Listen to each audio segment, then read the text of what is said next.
Alright y'all, welcome back to the channel and to some more turkey patterning, and today we've got a really interesting test to try out. We're going to be running a shell that we know is a nasty performer, but through two different chokes that are kind of on opposite ends of the spectrum from each other. I know I've definitely never tested this particular combo with this kind of spread of chokes before, and I don't think a lot of other people look at it either, but it could be a little bit of an overlooked potential, and I'm really curious to see how these shells do at least through this one particular choke that we've got today, because it could be rather surprising. But for the shells that we're running, first off, I brought out some more of the Winchester Longbeard TSS shells. These ones are the 28 gauge 2 3/4 inch, 1 1/4 ounce payload of TSS 9s at about 1,050 feet per second. We've tested these a good handful of times, and they are some nasty performance shells. The Longbeard TSS across the board is good, but these 28 gauge ones just seem to hammer no matter what chokes we put them through. So we know we've got a good shell. It's just going to come down to what these two chokes can actually do with them. So for the setup that we're running, I brought out my Tristar Viper 28 gauge. It's got a 28 inch barrel on it, but for the chokes that we're going to be running, we're going to be trying the stock flush full choke versus an Indian Creek. Now, you might think this is way off in both ends of the spectrum here, and it kind of is, but it also kind of isn't. This Indian Creek is a great performer on its own. It's a 520 constriction, very much standard turkey choke range for a 28 gauge. But what's interesting here is this stock flush full choke is rather tight. It measures at 517 for a constriction, so actually a little tighter than the Indian Creek. And I don't know if you'll be able to see it on camera or not there, but it does indeed have one notch in it, which signifies a full choke, but it's very much so turkey choke constriction. There is a real possibility that we get some surprisingly good results from that flush full choke. So this is kind of a stock versus aftermarket comparison. This came with the gun. This is almost $100 or so aftermarket, but I have a feeling both are going to be great performers, and we'll see just how surprising that flush full choke can be. I think the standard full choke constriction for 28 gauge is supposed to be like 529 or something like that. So it's rather tight. Not all 28 gauges are going to be the same, so your full choke may be a little more open than mine, but this is going to be interesting to see what the difference is. So as for our test today, we're running everything the same as we usually do. We've got both targets side by side at 40 yards and the chrono to get our velocity. So let's get you guys a view of those targets. We'll take both of our shots and we'll see what happens. I think we're probably going to be in for a little bit of a surprise with that stock full choke. I have a sneaky suspicion that it's going to be pretty nice if it actually works out the way I think it might anyway. But let's put these two head to head. We'll see if a stock full choke is good enough or if we should just keep it to these aftermarket more expensive chokes or not.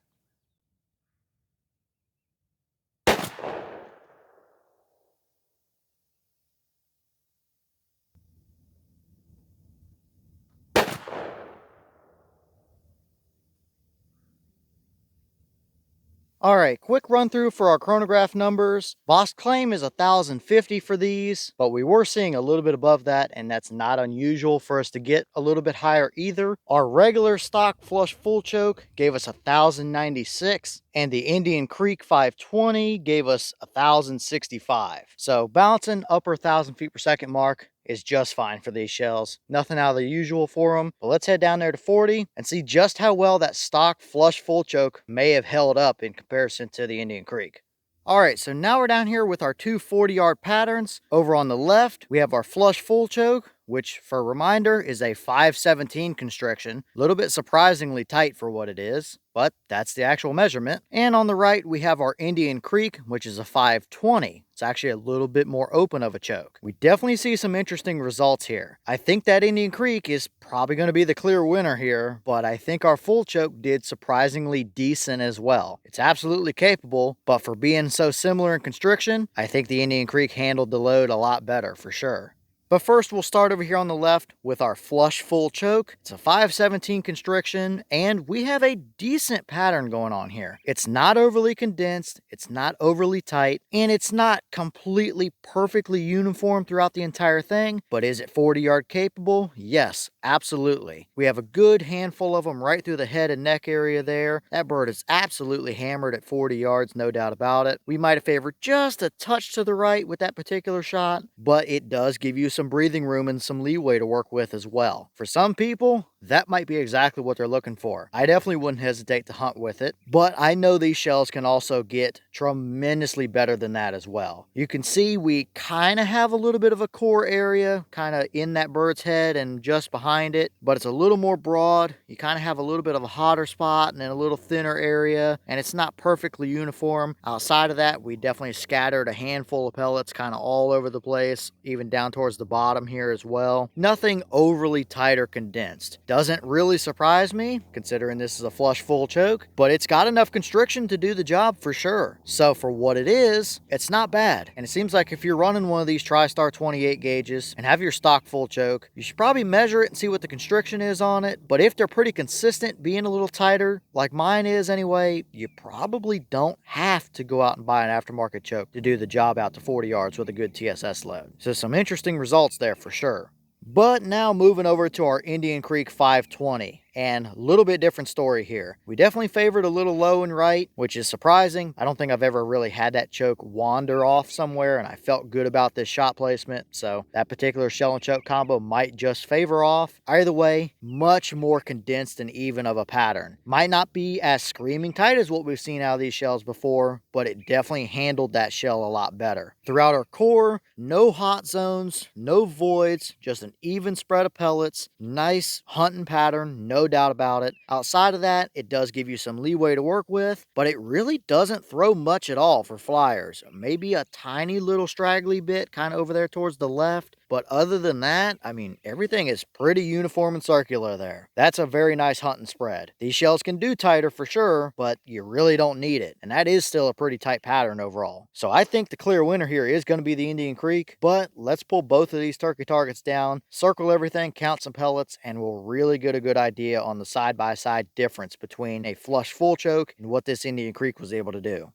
Okay, now we've pulled our turkey targets down, I've counted and circled everything, and we see some interesting results here. That full choke over there on the left actually looks a touch better now that we've got the turkey target out of the way than what it did previously. But I still think probably that Indian Creek over there on the right is going to be our winner by just a little bit. But here we have our full choke. We have a 10 and a 20-inch ring drawn there. Inside of our 10, we have 207 pellets. Pretty even as well. Might get a little bit thinner towards the top and a little bit towards the right there, but nothing major necessarily. You definitely have a little bit of a hot splotch right there in the middle of it as well. So not bad for a core area. Outside of that, in our 20-inch ring, we picked up an additional 180 pellets, so it does give you some leeway to work with as well. It's pretty even until you get mainly over here to this top left corner area and kind of towards the top. It's a little bit thinner, and outside of that we definitely have our fair share of little splotchy flyers and stuff like that around the edges. Still nothing major necessarily, but it's honestly not bad. It's perfectly capable out to 40 yards. We've seen equivalent or potentially even a little bit less impressive patterns from other TSS loads that we've tried in 28. So for what it is, I would run that all day long. It's not anything fancy, but it's absolutely going to take the turkey just fine. If you misjudged your range by a few yards, you could reach out to 45 or so and still get the job done. But I think we can see that it didn't quite handle at least the edges of the pattern outside of our 10-inch circle quite as good as what we actually got with the Indian Creek choke. And I think that is where the big difference is. So here is that Indian Creek pattern. Still the same 10 and 20-inch circle. Within our 10-inch, we have a beautifully even core area there. That's 243 pellets compared to 207 with the full choke. So a little tighter, a little hotter core area going on. Outside of that, with our 20-inch ring, we have 186 additional pellets compared to 180 with the full choke. So we only picked up 6 pellets, but outside of that, you can see we don't have a ton of pellets outside as far as flyers and strings go around the edges. So that's where all of our pellet gain went to. We essentially took the outer edges and moved them all in. It controlled what's outside of the 10-inch circle quite a bit better. The pellet difference was kind of added right down into our core area. So that is the better pattern for today. It is, by the numbers speaking, and that's a great hunting pattern as well. But it is still pretty tight. You've got some leeway to work with, and it holds it pretty evenly to around the edges as well. So the Indian Creek definitely won it out, I would say, overall. But looking at the two side by side again, I gotta give credit to that full choke over there on the left. It's a 517 constriction, so it does make sense that we would have a 40-yard capable pattern. Not all 28 gauge flush chokes are created equal. There's going to be plenty that are a little more open than what mine is, but that is a capable performance all day long, no doubt about it. I would run either one of these, but if I had to choose, the Indian Creek is better. Is it $100 better? I don't know. That's going to come down to personal preference. But looking at them here, I don't think you necessarily need to spend that $100 on that Indian Creek if your flush choke actually measures out like mine does. So pretty surprising results. I thought we would see a good pattern from that full choke, and it's pretty good overall. But the Indian Creek definitely dialed our pattern down just that little bit better overall, which really isn't surprising. And here is the wad out of those shells. This particular one came from the Indian Creek choke. I tried to find the one from the flush full choke, but I think it kind of bounced and skipped its way back behind the targets into the swamp, unfortunately. But it looks fine overall, nothing special to see. And that flush choke would have also looked very similar to this. Nothing stuck down in there, no major damage or anything like that. And we know these can clearly perform just fine, so nothing to take note of here.